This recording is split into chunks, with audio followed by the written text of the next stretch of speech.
at saganang buhay. Yan ang pangarap ng bawat isa sa atin. Kung tutuusin, mayaman naman tayong mga Pilipino.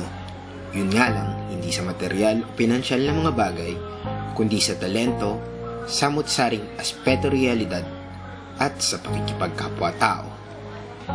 Pinatotohanan nito ng makukulay na kwentong aming napakinggan mula sa mga Pilipinong sumasalamin sa realidad ng buhay. Patuloy silang lumalaban para makaahon sa hirap na pinagkaloob ng mapaglarong tadhana. Ginagawa nila ito para sa kanilang pamilya at para sa pinakamamahal nilang bayan. Halika, pakinggan natin ang kwento nila.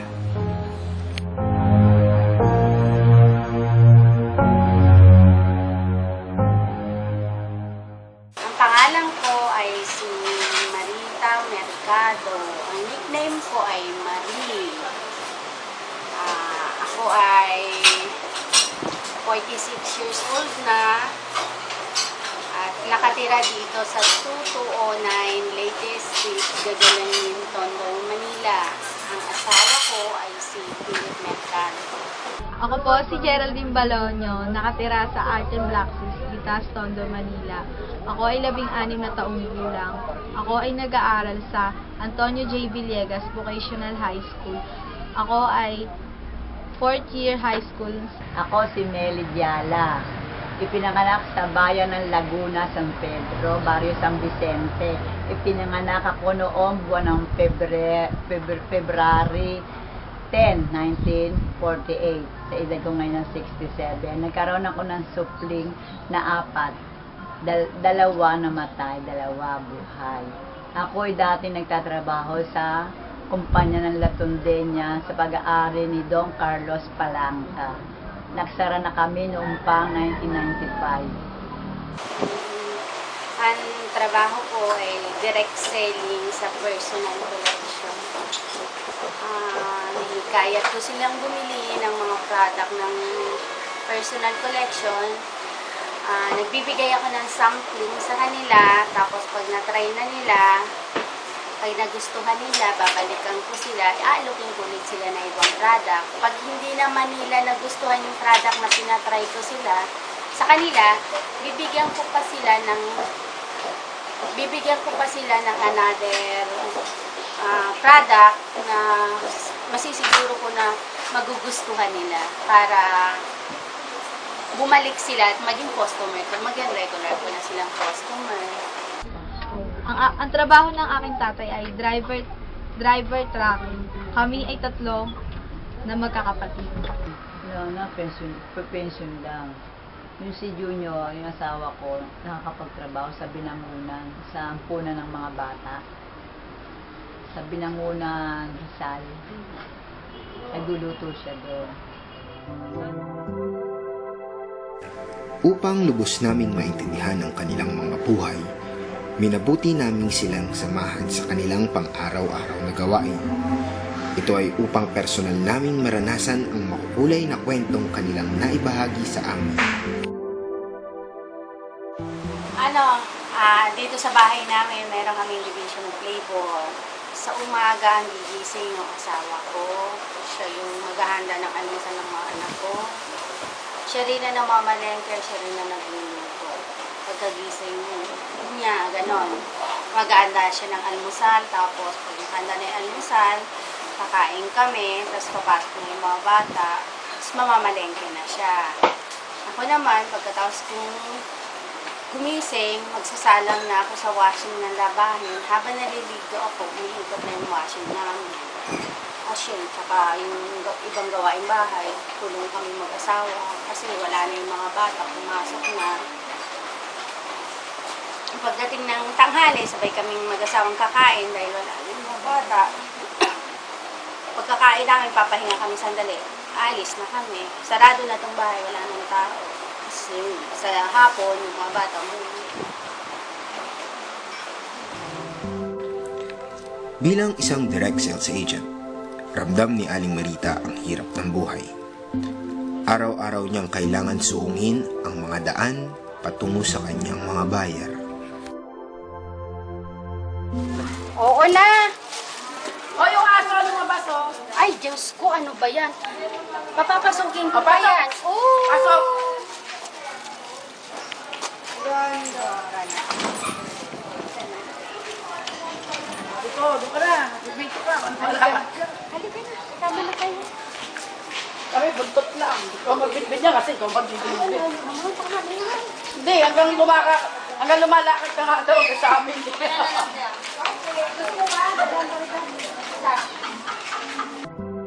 Walang pagod na nilakad ni Aling Marita ang makikipot na eskinita patungo sa una niyang pakay ngayong araw.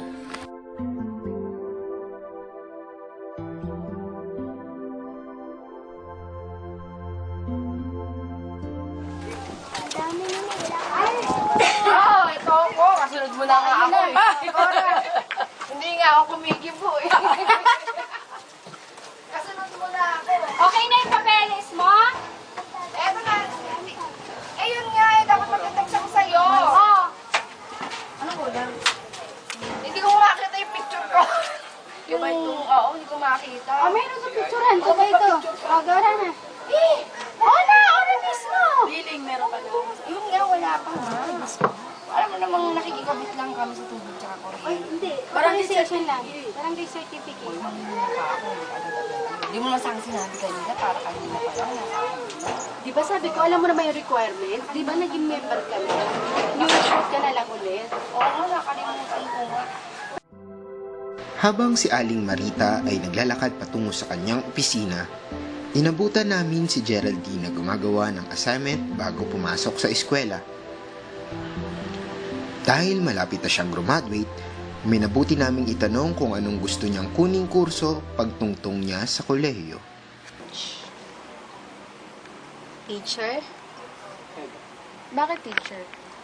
Kasi gusto ko may bahagi yung mga nalalaman ko sa mga batang hindi makapag-aral, na walang sapat na pera para makapag-aral sa eskwela. Gusto ko mag-aral sa PLM or di kaya sa PUP, UDM, ganun. Simple lang naman ang pangarap ni Geraldine. Gusto niya lang naman makapag-aral ng maayos at makapagtapos upang siya naman ang makatulong sa mga batang kapuspalan. Kung tutuusin, hindi naman niya kailangang hingin o hilingin pa ito dahil bilang isang Pilipino, ito ay karapatan niya.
Malayo sa ginagawa ni Aling Marita o ni Geraldine ang pang-araw-araw na buhay ni Nanay Melijala.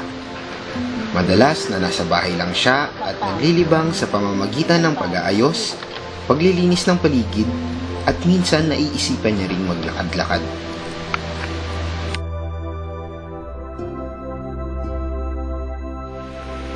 Bakas sa kanyang mga ngiti ang kasiyahan na nadarama sa tuwing nababanggit niya ang mga alaala ng nakaraan. Mga nakaraan na kung ikukumpara sa kasalukuyan ay nakakalungkot na katotohanan. Nung kasi medyo maganda-ganda. Isa naman ngayon, maraming hirap ang dinadana sa mga tao. Puro hirap. Mas maganda nung araw kaysa ngayon. Bakit? Kasi ang daming, tinan mo mga yung pork barrel lang, tinan mo. Ginawa nila yun. Walang kasiyahan sa, ang tao ngayon, mga politiko, walang kasiyahan sa pera. mayaman na sila, mamumupit pa sila. Eh, pera daw ng bayan niya. So, hirap na hirap ang pera ng mga tao. Hindi sila nagbabayad ng tax. Pero yung mga tao mahihirap, nagbabayad ng tax. Kami nagbabayad, nagtatrabaho kami. Pero sila hindi. Biro mo yan. Yung tax, yung katulad ng pag namili ka, may IVAT, may VAT. Yung sino-shoulder ng tao, yung tax ng item na binili mo. Tsaka yung income tax na, yung tax na napupunta sa gobyerno sa kinikita mo, yung percent niya. Pagkakaalam po sa tax ay yung halimbawa kapag bibili ka po sa grocery, yung mga, kunwari may binili ka po doon, tapos pagka madami, may iaano sila doon, may papatong na tax, ganun. Anong mga kurap po? Yan naman yung mga makurap na yan eh, mga politiko. Walang, hindi masya sa mga sahod. Kasi maano ka naman sa kanila, malit lang ang sahod nila. Bakit? Nagiging mga milyonaryo sila. Ba't kaya ganun? Nanguhupit. Eh, sino ba yung nagbibigay ng pera sa kanila? Kailangan yun ang alisin eh. Sino ba nag-aabot? Hindi isang misteryo sa kanilang tatlo ang usapin tungkol sa pagsisilid sa sariling bulsa ng mga buwis na binabayad ng mamamayan. Buwis na taong bayan ang dapat nakikinabang. Ang mas nakakalungkot ay ito'y napupunta lamang sa bulsa ng iilan. Sa napapanahong isyu na ito, hiningi namin ang kanilang mga obserbasyon at mga opinyon. Yung pork barrel dapat pakinabangan ng tao. At saka dapat maibalik sa taong bayan ng ayos at saka yung mapunta talaga sa taong bayan na pinag-aralan, karapat-dapat, at saka dapat bang mabigyan ng benepisyo. Ang idea ko sa pork barrel ay yung mga binabayad ng mga taong mamaya ng mga buwis na ginagamit sa, kunwari, sa scholarship ng mga bata. May idea po ba kayo kung anong pork barrel? Meron yung pag-aaral ng project ng mga politiko kapagawa ng karsada. Diba? Upang mas mabigyang linaw kung ano at saan ba talaga dapat napupunta ang PDAF o Priority Development Assistance Fund, minabuti naming magtanong sa isang eksperto sa paksang ito. Ang pork barrel ay ang PDAF. Yung PDAF, ibig sabihin nun, Pork Development Assistance Program. Ang PDAF ay para yan, ay pondo na galing sa gobyerno na ibinibigay sa mga kongresista at mga senador para sa mga proyekto nila na ang magbe-benefit ay ang kanilang mga constituents. Usually, ang PDAF ay inilalagay sa mga infrastructure program, education at health. Ang pork barrel or ang PDAF ay galing sa tax ng mga tao. At ito ay pinagsama-sama at hinati-hati na ang sabi nila, unconstitution sapagkat hindi naman talaga yan nakalagay na allocation para ibigay sa mga kongresista at senador sapagkat ang trabaho nila ay law-making body. Malaki pagkakaiba noong kaysa ngayon. Kahit anong bagay. Walang-wala sila noong araw na yun. Yung kapanahon na namin, wala. Kaysa ngayon. Nasabi ko nga ngayon nga hubo na mga babae. Maganda. Oo. Diba? Kaya malaki, mas maganda noong araw kaysa ngayon. Yung administrasyon naman ni Pinoy, hindi naman maintindihan. Bakit? Sasabi niya, tuwid na daan. Eh, ba't ka ganyan kaloko-loko? Sinasabi na, kinukupit yung pera ng taong bayan. Ba't nagkaganyan-ganyan? Tuwid na daan. Ay, puro baloktot eh. Hindi mo ito sasabi yung tuwid na daan. Napoles, tinan mo yan. Walang takot. Kung may takot ba't kahihiyan sa mga tao yan, tsaka sa Pangulo ng Pilipinas. Hindi gagawin nila. Hindi nila gagawin niya lahat sila. Alang maamin, bagay wala namang maamin ng kasalanan. Diba? Timo, sila Jingo, hindi naamin ng kasalanan. Alang maamin. Sakit na ng tao yan eh. Hindi maamin ng kasalanan. Sang-ayon ka ba sa pag-abolish ng pork barrel? Hindi. Hindi ako sangayon sa pag-abolish ng pork barrel. Kasi baka sa susunod lahat, kasi sa susunod, magbayad na kami sa paaralan na pinapasukan namin. Kasi baka bayaran na namin ang mga libre na natatanggap namin ngayon. At baka dumating yung panahon na lahat ng bagay ay may bayad na. Kaya hindi ako sangayon na ma-abolish ang pork barrel. Agree po ba kayong tanggalin ng pork barrel? Okay lang. Dapat talagang okay lang na matanggal yung pork barrel. Pwede nang idiretso sa tao yung tulong ng gobyerno. Sang-ayon po ba kayo sa pag-abolish ng pork barrel? Bakit? Huwag naman. Kasi, paano kung aalisin naman niya, abolish? Wala nang hihinga ng tulong ang mga taong bayan, dahil eskwela, mga karsadang bumabaha. Di ba, lalo ng eskwela, hindi na mga upuan yan, pag-repair ng school. Hindi pwedeng maalis ang pork barrel. Maganda kung tutuusin ang layunin ng Priority Development Assistance Fund o PDAF ng mga mambabatas. Mas kilala sa tawag na pork barrel.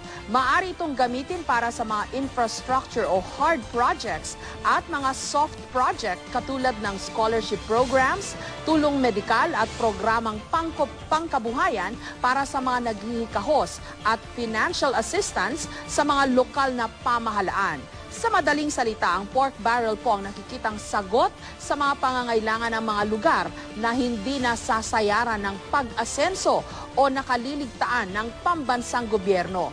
Pero sa pinakabagong scam na kinasasangkutan di mano ng isang sindikato, lumalabas na bilyon-bilyong pisong pondo ng gobyerno ang hindi umabot sa mga dapat na nakikinabang dito at bagkus, ibinulsa lang ng iilang tao gamit ang mga bogus o peking NGO.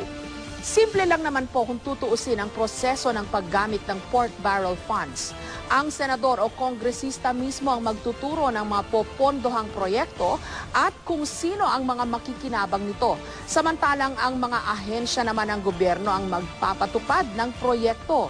Mahirap pong isipin pero kung totoo ang aligasyon, lumalabas na matagumpay ngang nagamit ng suspect na si Janet Lim Napoles ang mga itinatag niyang peking NGO para pakinabangan ng pork barrel funds ng 5 senador at ilan pang kongresista. Kesyo na isahan man o hindi ang ating mga mambabatas, kailangang malaman ang punot dulo ng kontrobersyang ito sa lalong madaling panahon at mabigyan ng liwanag kung may mga opisyal na nakinabang sa panlolokong ito. Yun lang naman, wala naman magawa ang taong bayan eh. Bumoboto lang naman kami.